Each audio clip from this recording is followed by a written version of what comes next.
Hello, everybody. Thank you, Sally, and the whole team at DVSA for inviting me. I was really touched to be invited here to speak with you all about my work. I have a lot of slides that I'll be showing you. And so as they come up, I'll just be talking about each of my series and my intentions for the work and, what inspired me to come up with these ideas for this work that I'm about to show you. So I'm beginning with work that I created a long time ago. This was, I think, around 2002. This piece is called Cool Pose. At the time, I was looking at how people would hide their feelings that are being expressed because of what they are encountering, how they would hide it behind their cool pose. Cool pose refers to the demeanor of young Black men when they're encountering racism and how they will deal with such experiences. There was this study that was made that observed these men and how they would compose themselves with folks, yet inside, they're bubbling over with some kind of emotion that they want to express on the outside. So in this series, what I was doing was creating a portrait of a person with that cool pose, and alongside it, another drawing of the same person, but wearing a mask that is exuding the expression that was being hidden behind the cool pose. Michael Ferris Thompson wrote this book called Flash of the Spirit, and in there he talked about cool pose, or the idea of cool, and how it resides in West African culture. And you can see that on some of the masks, the African masks and statuary that people created and would adorn there. So this is what I was doing in this piece. This is a photograph of my aunt and my uncle. So what I had found a lot of times, I was looking at old photographs, and I would always look at these old photographs. I would draw from them, but it wasn't only the poses that I was interested in. It was also the waxy, worn appearance of the photographs. That they're like these precious things that you don't want to throw away, regardless of how tattered they may be. Also, the poses in them, this is my mother, the poses of these folks seem to be like this pose of anticipation. These were the times when they had just arrived in Toronto from Guyana, where my parents are from, where my family is from. And, they don't know what's going to come. What does the future hold? However, there's like this kind of expectation that they seem to be exuding in these photographs. I had done a series called Stance, where I would draw from them and just their torsos, because I was looking at how each of these photographs, not only in my family, I would borrow some from friends, and how they would have this similarity in posing. It's like they're presenting themselves to the world. In 2015, I started my master's at U of T. This is my thesis exhibition called A Trace Evidence of Time Past. In it, I created these large gel transfers on mylar of the Essequibo River, as well as I transferred an image of my aunts as they were, gallivanting in some area in the Caribbean. So I brought their experience into the space at the gallery. The transfers on mylar, I had wanted to put them on mylar because of the materiality of the mylar. It would fall from the ceiling, and then if anybody would pass by, they would kind of flow a little bit. So I was always trying to find some way to subtly engage movement in a lot of the work. When the piece was complete, when the whole show was completed, I realized that in order for the technicians to take down this work, they would have to paint over it. So I had decided to go and document the so-called removal of the piece. The person who I was in contact with at the museum, every time I would talk about them, embedding the image into the architecture of the space, she would talk about removing the piece. And I'm like, you don't have to remove it. All you have to do is embed it into the architecture of the space. So this is, so what I had done was I documented the embedding, and then I created a video that pieced together all of the clips. I edited a video that was around 20 minutes long of the so-called removal of this piece.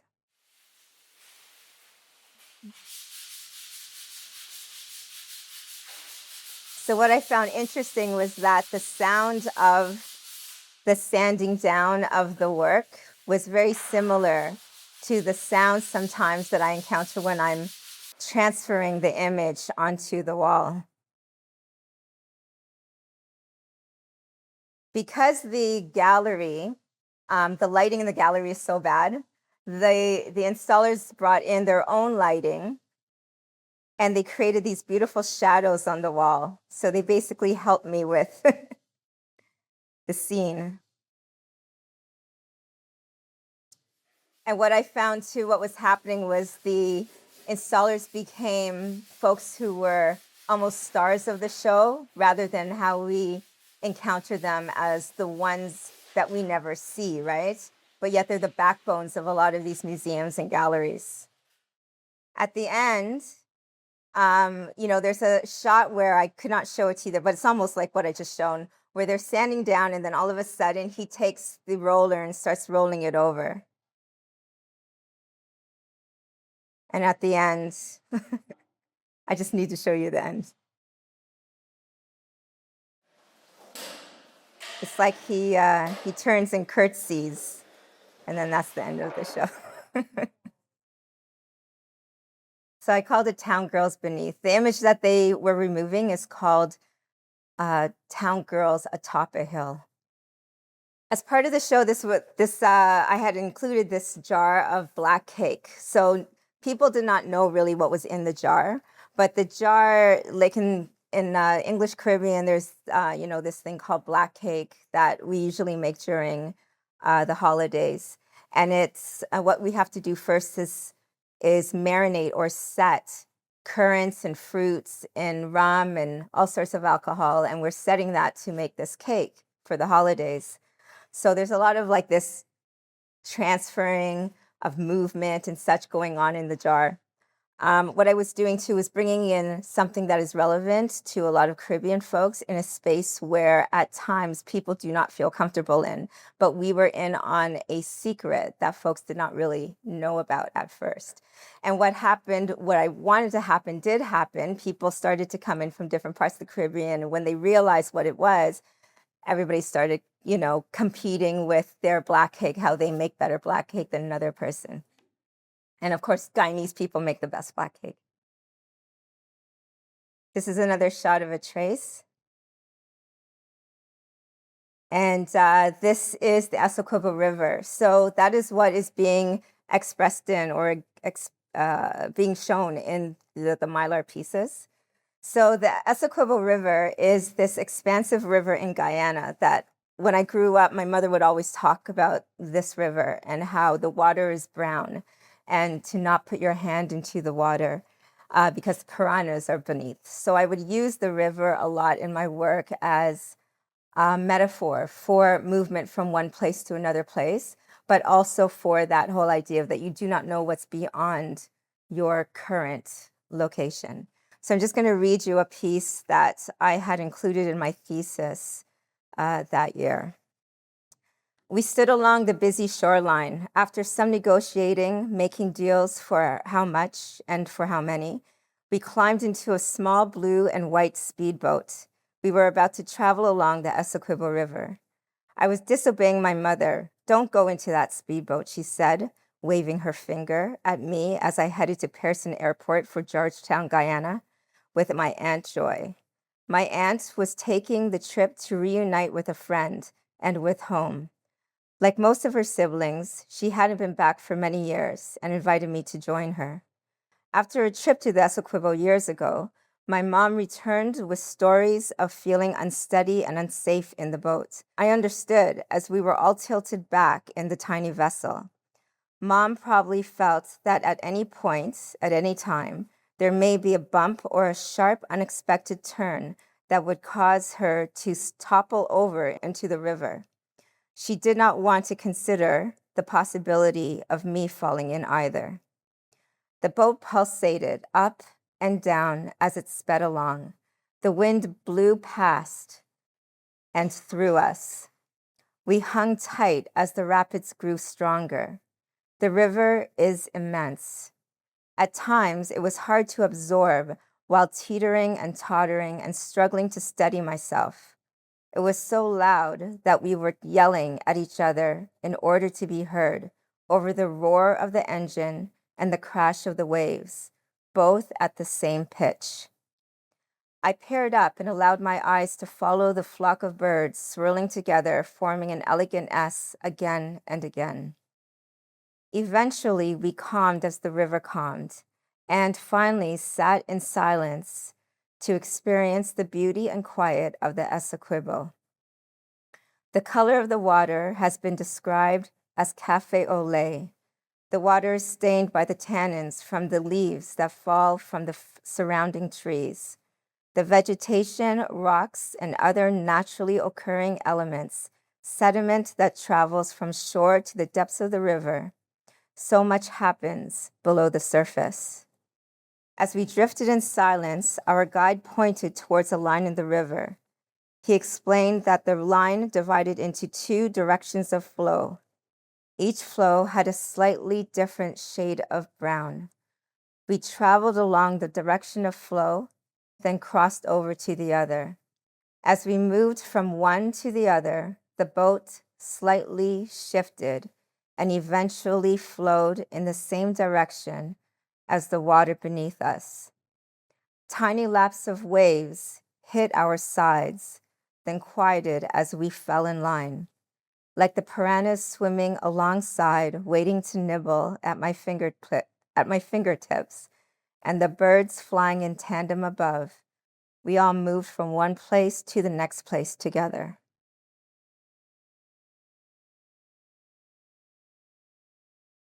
This is another view of the Essequibo pieces. This is at Mercer Union, and I wanted people to be able to experience the surfaces of the individual works. While I was at U of T, I was also wanting to find a way to express identity through movement. I started to draw these pictures of myself in movement, of other people in movement. And I did want to focus on drawing, but then I ended up going back to these transfers that I was doing.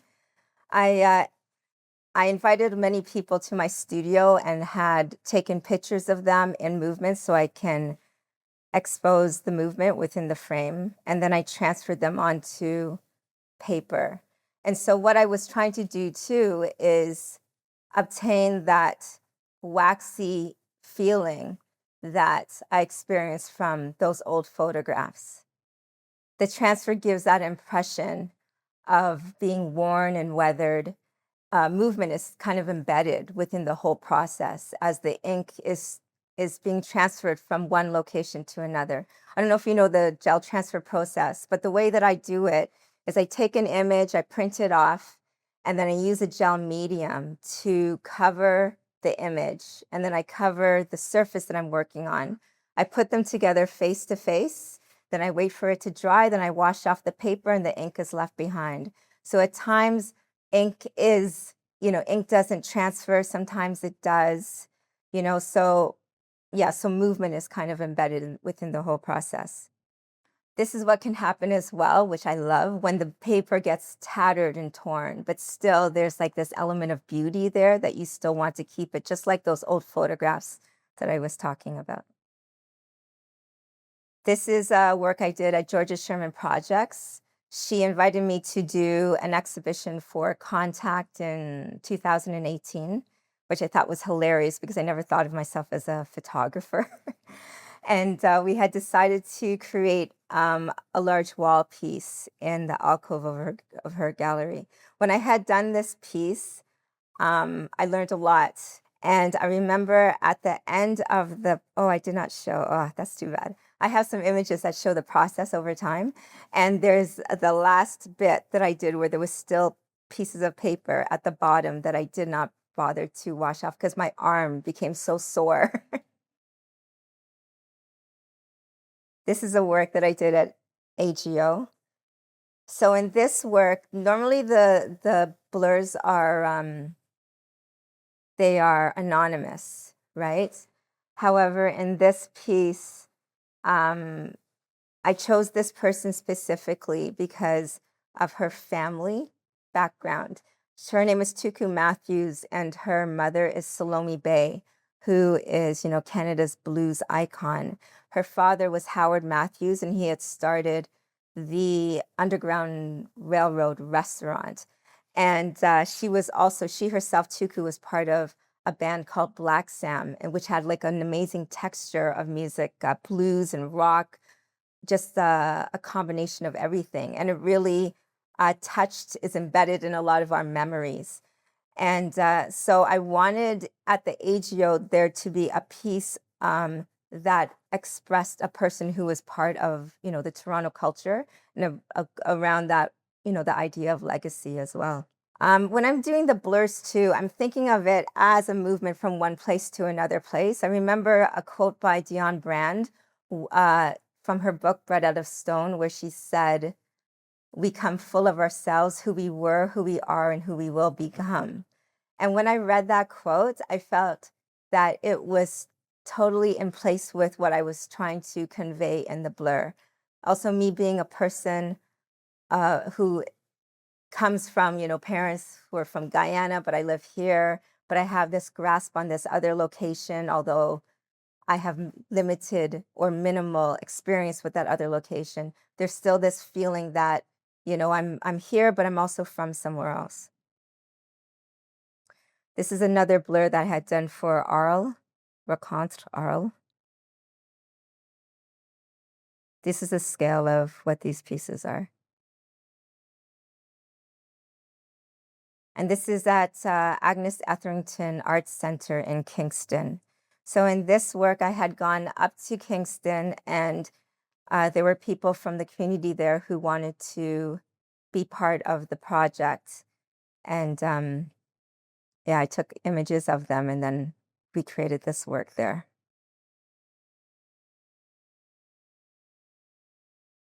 I also did a video called Walk On By that TD, they put on their TD screen downtown, and they showed it during Nuit Blanche that year. And so, people were walking around while this work called Walk On By was being shown. I had created this piece using Super 8 film, what is it? Super 8 camera, a Super 8 camera. And I went around the city and took images, took footage of people walking around the city. And then I transcribed it digitally, so.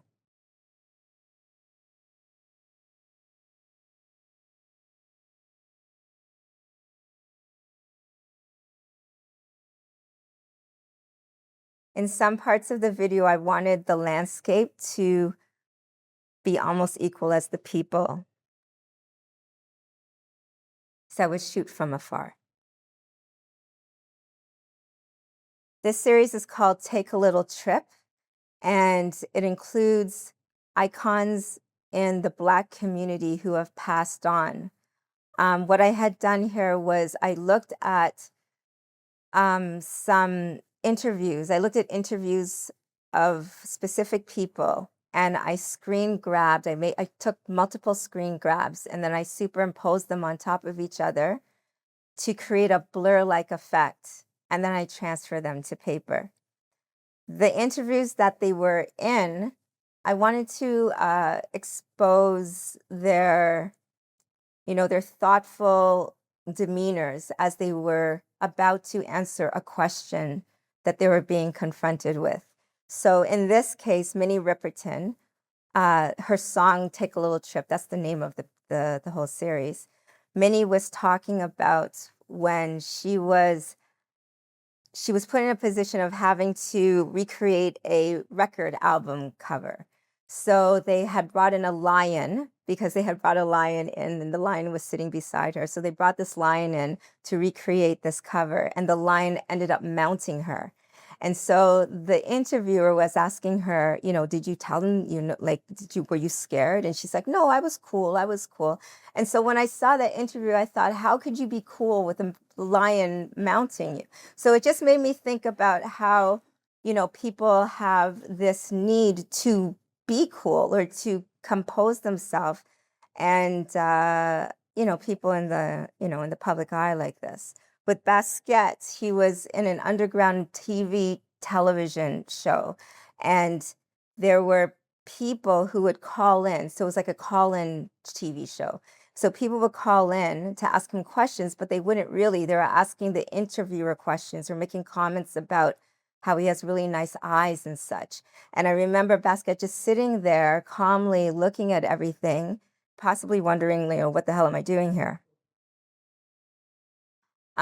Salome Bay, in this piece, she is talking about how the songs that she sings are inspired by her children. And so what I was doing here was also showing people almost their vulnerability and how all sorts of things could be inspiring their practice, their life, how their life, inspires their practice. Toni Morrison here, she's talking about the need to not forget the imagination and the beauty of art.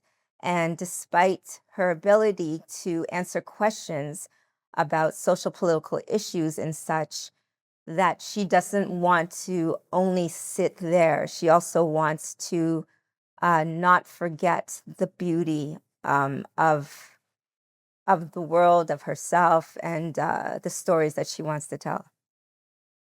This was the exhibition that I had at Oka Corporate Gallery.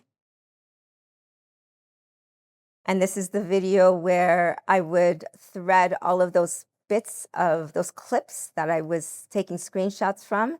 I created a video with all of those bits connected. So it did seem like they were in conversation with each other. This was part of this series. I included as part of the series. This is Wilson Harris.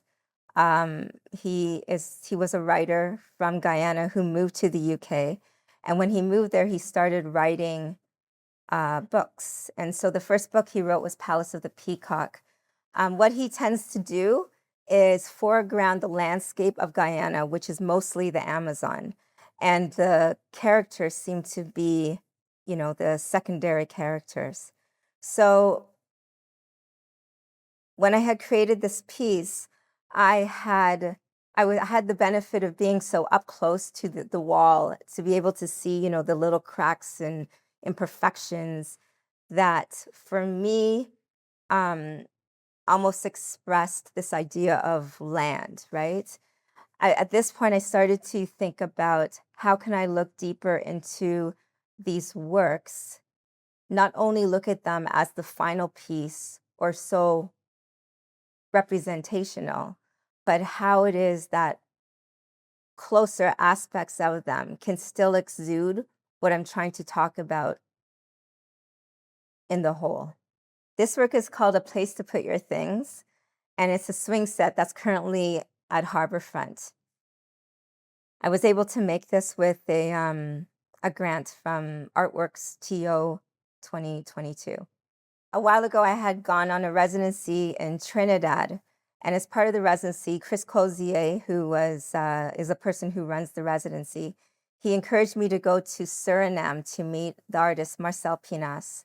And while I was there, I was able to encounter all of these beautiful and interesting public art projects of people who would, artists who would go and they would spend like a few months there, and then they would create a work and they would leave it there. I was never able to do that, unfortunately. However, I always had this idea of creating a swing set for the children there who you would engage while you were there.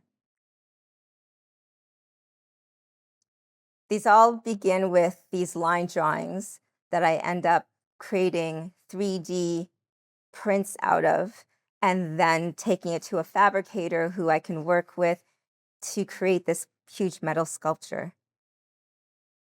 But these forms all come from a series that I called the Smiths. Now, the Smiths are these Afro-headed characters with the Smith section of the phone book transferred into their faces. They basically are mocking this notion of a monolithic Black community, that, individuals within a community are the same, like the same things, eat the same food, whatever. Also, the Afro is, a symbol I see as, brings the community together.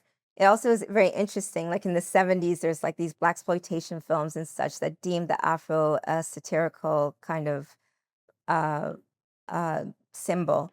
However, at the same time, it is considered something of Black power. So I would create these small blocks. These blocks are like very small. These ones are a little bit larger. They're called blacksmiths. And over COVID, I created about 60 to 100 of them. I was part of a residency. I was supposed to be there, but because of COVID, I was doing it virtually. And so I ended up working on these works while I was there, while I was home. I would put the Smiths in all sorts of visual narratives. So this work is called Fela Sleeping. Fela Kuti, the high life artist from Nigeria. I was included in a book called, or a journal called Chimarenga, and they had asked me to respond to these interviews with Fela Kuti. And each interview, the interviewer had to go to his compound and wait for hours and hours and hours before Fela woke up, because Fela's concerts are so long. He has so much energy on stage that when he's done, he's like sleeping for hours. So if you see in the background, there's like these couple of windows with the Smiths just peering in, waiting for Fela to wake up. This is called Gathered and in Procession. During this time, there was a young man who was killed by the cops in the States, a young Black man, a young Black boy. And I was invited to be part of an exhibition called Performing Blackness, Performing Whiteness. And, the exhibition was already happening, and then this horrible tragedy happened. And so all of the artists end up creating work in honor of this boy. So this piece is part of a large triptych that I had done. The first part is the actual work. The second one is a detail of this first piece. But if you saw the actual triptych, as the work moves on, there is a red wash that ends up covering most of the frame of the piece. Basically, what I'm showing here is that it's a protest that's happening, because there were many protests that were happening at that time. This work also, it's not of the Smiths, but I kind of include it in that. It's called We Gather. And I really love William Kendridge and his work. When he's doing his animations, you can always see the previous frame and the current frame. And so I was kind of playing with that idea. The work is longer than this. This is just a snippet of the piece, but it does begin with just a couple of these figures. And as time goes on, it grows and grows and grows. And then you see people going back and forth, and then it ends up black, the whole screen.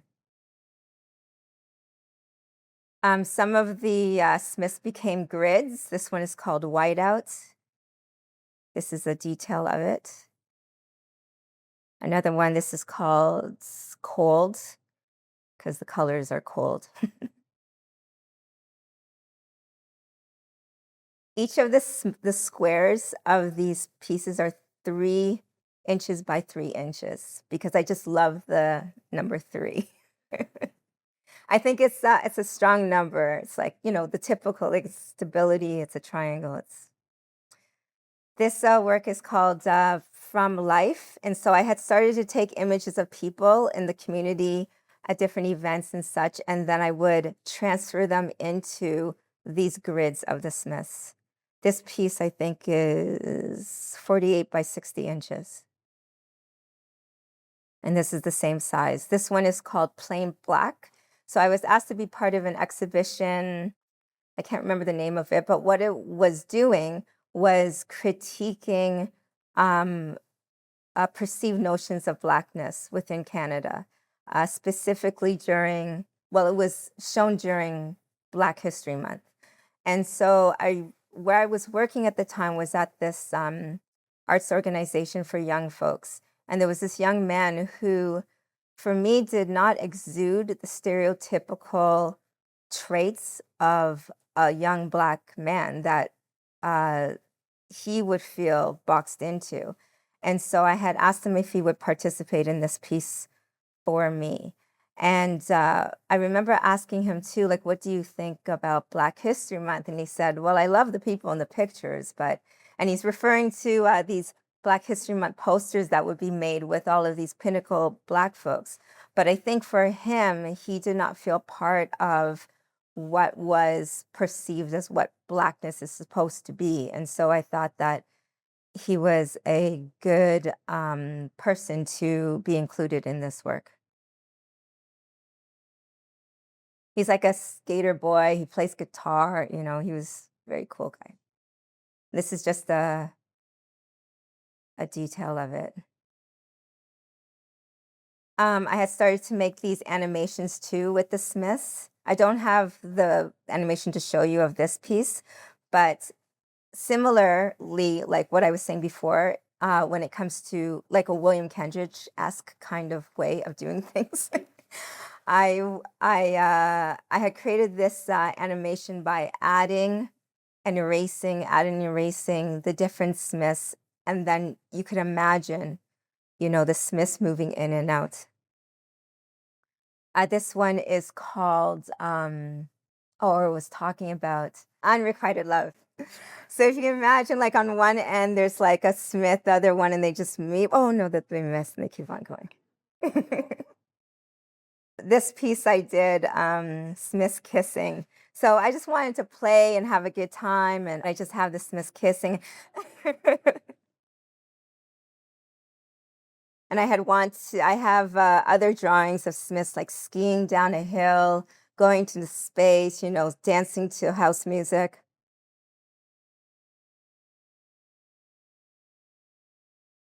This series is called Token Contemporary Ongoing.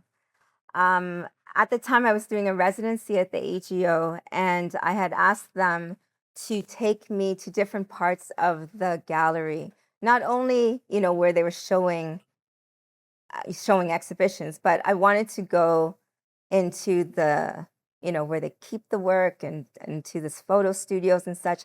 So the photo studios where I found, which was really interesting because the photographers there, the amount of care they had for the objects of the museum was incredible. And also the way they would document the work, they would come up with these innovative ways to do so. So, for example, I don't know if there's one. So these are some of the objects that I had collected. So I had asked friends and family to loan me objects that resonated with back home in the Caribbean. Some of them I made, actually all of them I made transfers out of. This is a Dutch pot from Jamaica.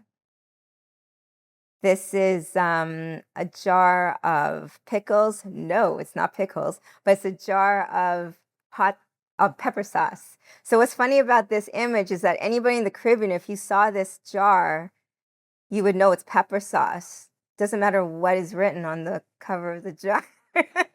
We all know it's pepper sauce. So this work here is of a handkerchief. It's called Handkerchief.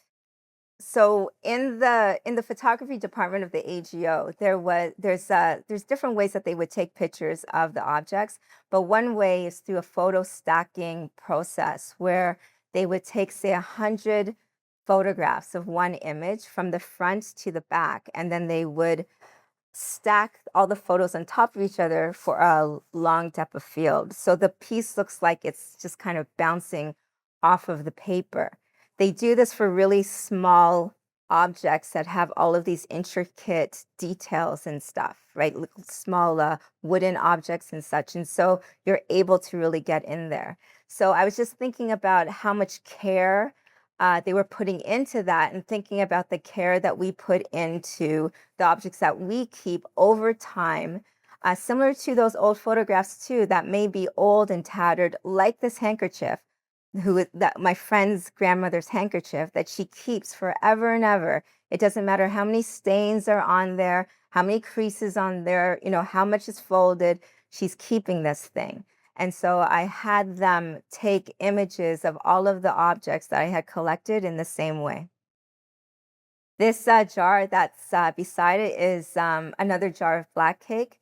So what happened with that jar, which I called heirloom, um, in different parts, I was asked like I think 4 times to show this work, heirloom. And so what I would do is send them the ingredients to put together, the black cake mixture, and they would have to also search for a jar. So this work is in Cuba. It was an off-site exhibition during the Havana Biennial, and I had sent them the ingredients for black cake, and they put together the jar. I'd also done that in Lagos, as well as Newfoundland here, and there was some other place I can't remember. So these are a couple of the objects that I'm talking about. On the left is this is medicinal herbs. So a friend of mine who is Haitian and also a filmmaker, he did this beautiful film of this community of Haitian folks in Cuba who've never been to Haiti, yet they all speak Creole and they all, practice all of the traditions of Haiti. So after he was so-called complete, because he's never finished his relationship with them, but when he completed the film, they had given him this jar of medicinal herbs as like a thank you, right? Which is really touching for him because it is something of back home, but yet from a community of Haitians in Cuba who've never been to. It's just remarkable to me anyway.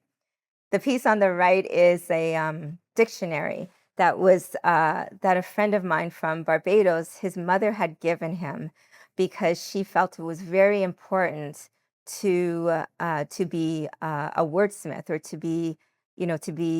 read. She just felt it was very important to be of books and to be well read and to be educated. And also the book, I think it was published the same year of his birth. These are other transfers I did. There's bangles. So I know with the bangles that are on the left, a lot of us would be given bangles from our mother. And so this bangle's from my friend Renata. It's her bangles, but it used to be her mother's bangles. And I love her story behind it, where she would say that she'd be walking around with the bangles and she'd hear it swing and she'd think her mom is around. Then she's like, oh no, that's right. It's my bangles that I'm hearing. Yeah, and all of these other pieces have different stories to them. So with all of these stories that people told me, I would record them. And I'm sorry I don't have a recording for you to hear, but I would ask them for, what is their reflection on this object. And so in the room, oh no, I don't have, but in the room with the broom on the wall. So in a couple of these shows, this is like the third iteration of Token, but there would be a room where I would just transfer a broom, the pointer broom, which is my broom from Guyana, and you can sit there and listen to all of the reflections that people are sharing about their objects. This work I had done as part of an exhibition called Fragments of Epic Memory at the AGO. So the show is basically honoring or foregrounding the Montgomery collection, which is a collection of archival photographs from the Caribbean. So when we're looking at these photographs, some of them are really beautiful and such. However, there's always a question as to who is the person taking the photograph. So when I was asked to create a piece to be part of the exhibition, I thought about, this photograph immediately of my mother, who had at a young age, she had me and my sister already. She left us at home and she got this like cheap ticket and went to England. And while in England, she went to Trafalgar Square when they used to have pigeons, because there's no more pigeons in Trafalgar Square. So so I just consider this like this image of freedom. It was probably my mother's second time on a plane. Um, and she just wanted to do this of her own accord. She had to give somebody else this the camera to take a picture of her. And then I wanted to monumentalize the image. So what I do many times is I would go into the photograph. So this is an old photograph. Sometimes I take photographs or take old photographs, and then I would manipulate things in there. There may have been a few people in the background, but I took them out because I wanted her to be central to the piece, and then printed off the image and then transfer it to these large panels. I put in color sometimes, I didn't mention that, just to, express kind of like a soulfulness to the person to kind of, have us, our eyes directed to the person who is the central part of the piece. This is another one of my mother and my father called Hiking Black Creek. And this was part of another exhibition that was about decentering false notions of Blackness in Canada, something like that. And so I immediately again thought of this photograph because it's not like this typical newcomer photograph. My mom came here first and sent for my dad. And I just think it's hilarious that they would be hiking in Black Creek as an activity in Toronto, right? And this is the scale of that work. I like to work large because, especially in these pieces of these panels, I like to monumentalize in a way these experiences. This exhibition was at Evergreen Brickworks. These were images that I had taken of Evergreen, and I had transferred them onto pressure treated wood because I love the the sepia kind of tone to it. And then I had them mounted on these reflective, like mirrored posts. I wanted them to appear like they were floating so that when people walk, it's like you are not only within your present space, but also these works that have this appearance of being weathered, being from the past, possibly, or of like another dimension, just kind of appear to you. So you can be more aware of the environment that you are in. We had taken some of them and created vinyl pieces for the back of one of the buildings. And these are just a couple of them up close. As part of this project, I brought in Jacqueline Scott of Black Outdoors. She does this wonderful blog that talks about Black folks and engaging in the wilderness. So she does a lot of, bike riding for far distances, canoeing, all sorts of activities. And so I brought her in to talk about, to have us like reflect on our engagement with the environment and with nature. And so I think we had 3 or 4 of these sessions, so I would just ask people to come in, and then we'd have these wonderful walks and talks. This is my exhibition, Lullaby of Birdland. Are you guys okay? Yeah? So this is Lullaby of Birdland. I had done a residency in San Antonio where not all of these pieces are from there. But while I was in San Antonio, I had encountered, I was just like trying to figure out a project that I would do there. And I would take images of people walking around the city and such. I had started to do these panels this was not in San Antonio though, but I started to make these panels that use the transfers, but also trying to be more painterly with them, right? So sometimes I'm not putting in some of the tiles, or I am more consciously creating imperfections within some of these transfers. This piece is called Stripes. What I loved about this work, this is from a larger photograph that I had taken of these young girls who were walking down the street. And I had gone up to them and I asked them, can I take a picture of you for a painting, possibly? And they were like, all excited, yeah, yeah, yeah. And right when I took the picture, they all composed themselves, which was wonderful. The two on the left is from San Antonio. So I'm mentioning San Antonio because while I was there, I encountered this place called the Kino Club. And the Kino Club is a place where a lot of, these blues and jazz performers would go. Sarah Vaughan was one of the few women who had performed at this club. And one of her songs is Lullaby of Birdland. In San Antonio, at nighttime, you would hear these cackling birds in the trees that people would consider annoying. However, I used to love them because they were like relentless and they're like, this is our space. And so each of these pieces are named, the ones that I created in San Antonio are named after a Sarah Vaughan song. So the one on the left is Black Coffee, and the one in the middle is called It Might As Well Be Spring. The one on the right is just standing in the junction or something like that. This is so I walked up to the Kino Club. I found it. It's now this other place, and I think it's a gym inside, and it has they have parties there too, and there's like a boxing ring on one side of it. But I was standing there, like, really mesmerized because I was just thinking about all of these amazing people, Oscar Peterson, all these folks that would come through. The Kino Club is also, I forgot to mention, which is a key thing. It's also the first interracial club in the States. And so when it had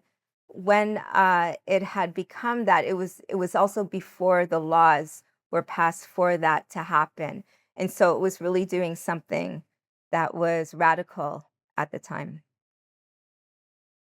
This is another, this is from San Antonio as well. There's this river walk that goes through San Antonio. I remember I was walking down the stairs and saw this woman sitting there, and she was all animated and stuff on the phone, and then she would just stop, and that's when I would take a picture of her.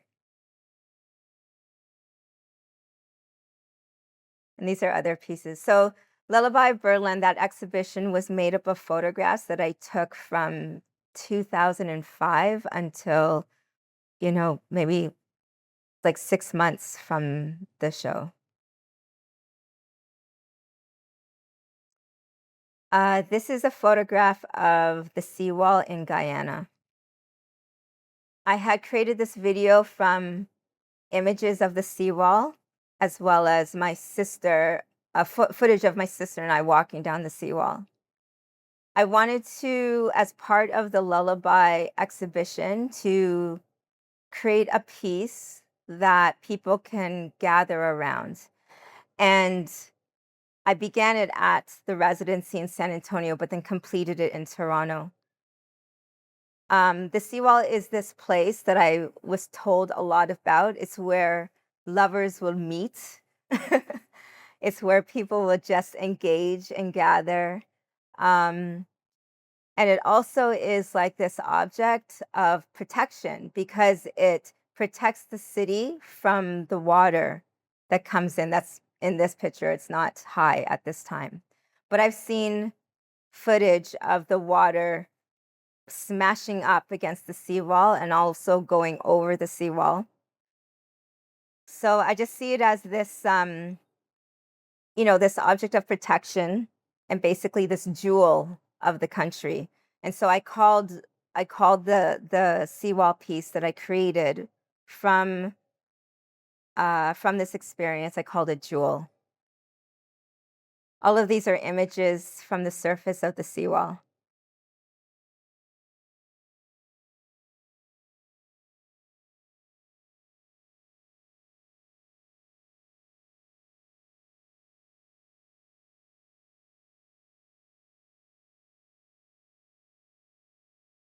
So I created this piece using, I created drawings on the surface that represent flowers and plants and such of Guyana, as well as I transferred actual images of the surface of the seawall. I transferred it onto the surface here too.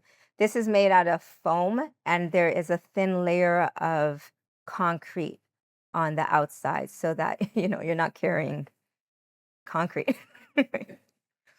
I put areas, you don't see it here, or maybe it's in here. There's areas that are gold because gold is like a natural element in Guyana. This piece was also part of Lullaby. These are images. It seems simple to me when I was doing this project, but then I think about it a lot. This is these are from images that I took at a party of a friend's place up north. He has these shipping containers.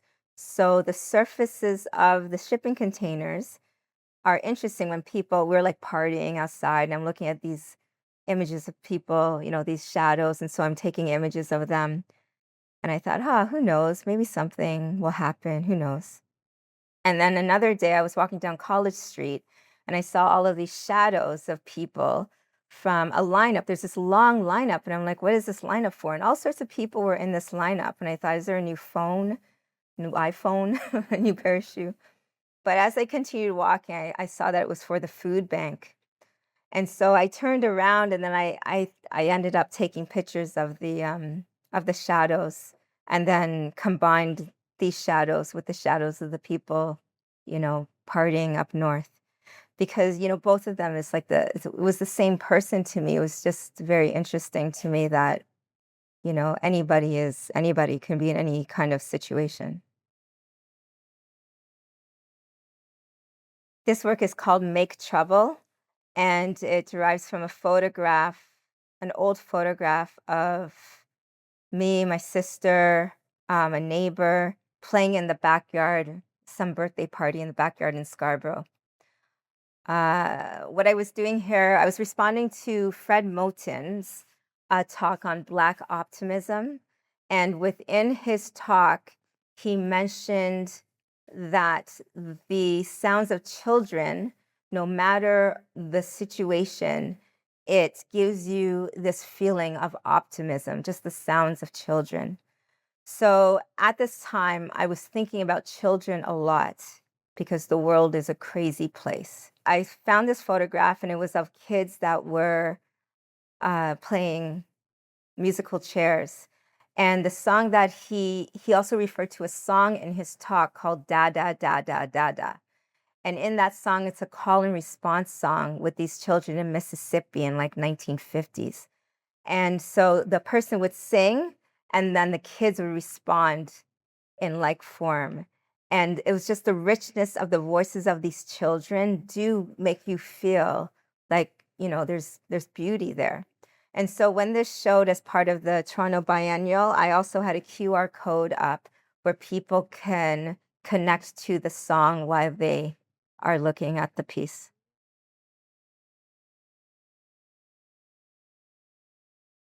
This is another panel on the back.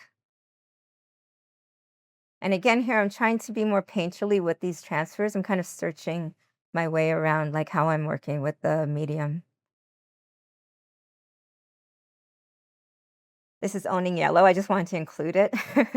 It's a photograph of my cousin that I wanted to include. Um, and when I see this picture of her, it's not like this little girl that has like this cute little face, but it's also there's something mischievous going on with her. And this is why it's called Owning Yellow. It's like she's owning her space, right? This work is called Guyana Girls, and it was part of an exhibition at Onsite, part of OCAD. Magda Gonzalez Mora, she had invited me to be part of this exhibition.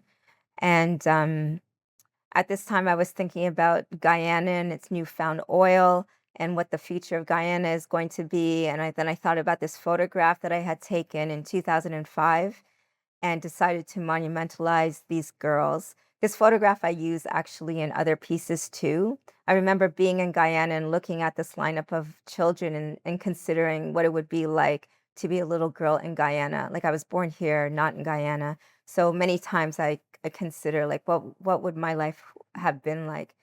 And these kids are in their school uniform, which also gives you this impression of the future.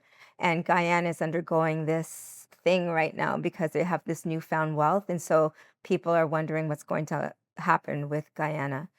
I loved the blackness of their uniforms. I heightened the contrast because I wanted to be, allude to oil in a way, like the sheen from oil. This is another piece of it. And this is fish. So this work is up at the McMichael right now. And they had invited me to do an exhibition there. They kept on referring to the work at power plants. And so I considered this as, a part two maybe of dense. So I call it fish. And I wanted to do something with the Essequibo. And when I started to do a little bit of research, I found out that there were like 500 fish that are endemic to the Essequibo River. And so I decided to do this work on fish and also, reference like people in a way. So this idea that, underneath the water, there are all these people, there's all this fish moving around and doing their things on their own accord, as do people above ground doing, embodying, the space and engaging with each other. So all of this again is a wash on the wall and then a transfer of these drawings as well as the photographs of the Essequibo River. And then they included some of the drawings I had done in the photographs that I had taken in a what do you call it? And like on a table in the middle of the space. So to help along the whole process, I engaged the staff at McMichael, and so they would come down once in a while and help to. They would say catch fish as they were they were rubbing off the paper. And lastly, I'm going to show you this quick residency I did in 2018 in Brazil at a place called Sacatar. While I was there, there were all these clotheslines, and I'm like in love with clotheslines because of the metaphorical nature of them, of people being present but not present. And so I would make all of these sketches of clotheslines.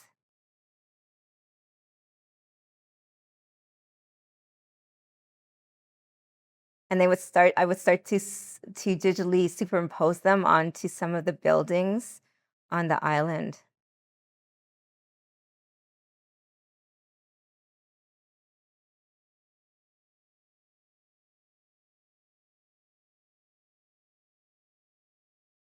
And I wanted to create an actual uh, piece somewhere on the island. And so we were able to get permission to work with the fountain park that was there. So there's this fountain park there that has all these taps of flowing water.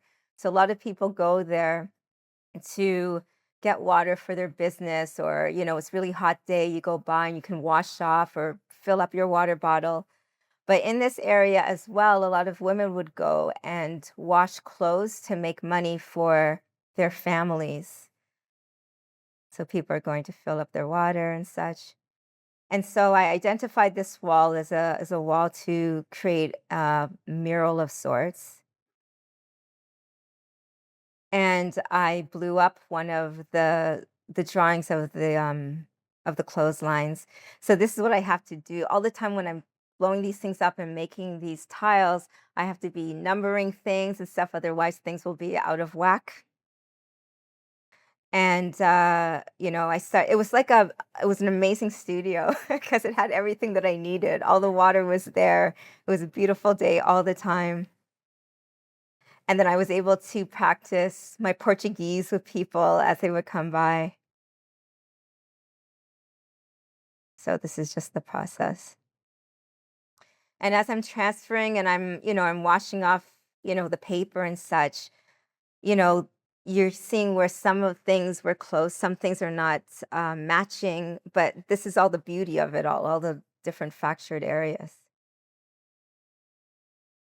And then I wrote a poem that was basically about allowing the cloth to touch your face as you walk through, like water purifies a continuous flow.